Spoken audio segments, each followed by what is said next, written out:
You know, we tend to think history is, well, it's written in stone, right? But what if one of our greatest heroes found something so unbelievable, so world-shattering, that it had to be completely erased? Today, we're diving into the alleged secret of Admiral Richard E. Byrd, a story that suggests our world is a whole lot bigger and stranger than we've ever been told. So at the center of all this is Admiral Richard E. Byrd. I mean, this guy was a rock star explorer, a celebrated American hero. The official records, they tell one story. But there's an alleged secret diary that claims one of his flights was much, much more than a survey mission, and that he found something that isn't on any map we've ever seen. All right, so before we get into the really wild stuff, we need to get our bearings with the official story, because we're talking about a real person here and a very real, very massive naval operation. Okay, so here you can see the two totally different narratives playing out side by side. On the one hand, you have the public record, Operation High Jump, 1947. It's a huge scientific mission to Antarctica, totally official. But on the other hand, you have this incredible story from this alleged secret diary. And this one isn't about charting ice, it's about discovering a hidden, advanced civilization. Two very different stories. And this is where things take a sharp turn. It's the moment the official record goes silent and the secret journey supposedly kicks off. The account claims that during a flight over the North Pole, Byrd's plane didn't just fly over the top of the world, it actually crossed a threshold into an entirely different realm. So how in the world did this supposedly happen?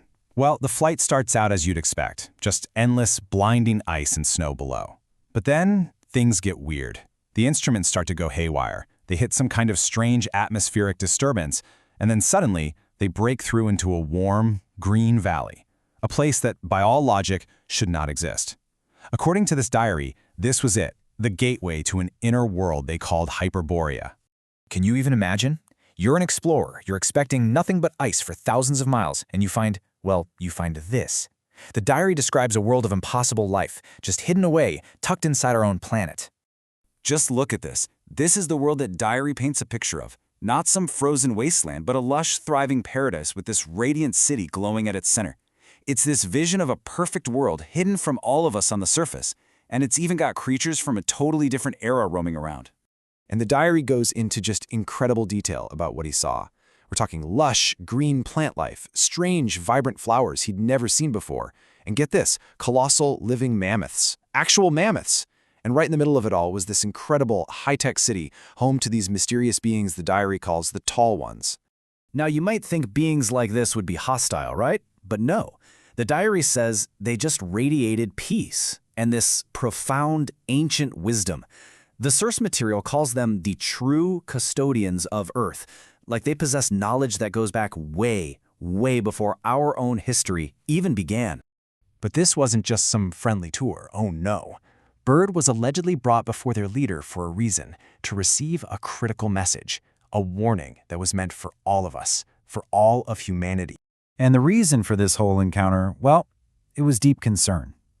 You have to remember the timing here. This was right after World War II. These beings had been watching us, and they were seriously alarmed by our development and use of atomic weapons. They saw it as an incredibly dangerous toy in the hands of a species that just wasn't spiritually ready for it. So the message he received basically boiled down to three, well, mind-blowing revelations. First, that we, humanity on the surface, are being manipulated by forces that feed us a completely false history. Second, and this is the big one, that our Earth is actually hollow, and it's filled with these vast, hidden civilizations. And third, that our true power isn't in our technology, it's not in atom bombs, it's in a spiritual essence that's lying dormant inside all of us. And that's not all. During this meeting, Byrd was supposedly given something they called the elixir of life. But the source is really clear on this. This wasn't some magic potion to make you live forever. It's described as something way more esoteric, like a liquid light or a potent frequency, something that was designed to literally awaken a higher level of consciousness.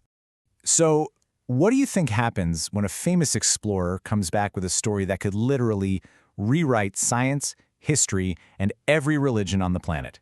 Well, according to this account, it gets buried fast.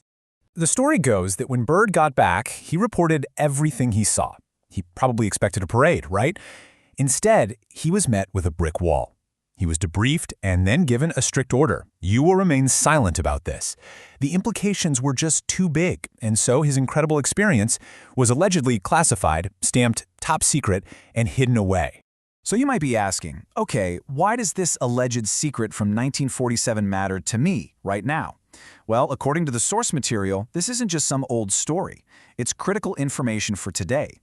They call it hard code, a kind of fundamental truth that's meant to completely shatter the false history we've been taught. It's seen as a key to a coming great awakening for humanity, a way for us to reclaim our Hyperborean stature, our lost spiritual potential, and to finally understand the true grid, the real network of cosmic intelligence that's all around us. And that leaves us right here, with this massive question. Is Admiral Byrd's incredible journey a real, suppressed chapter of our planet's history?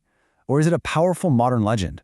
A story created to make us think differently about our world and our own potential? Well, like always, that's something you'll have to decide for yourself.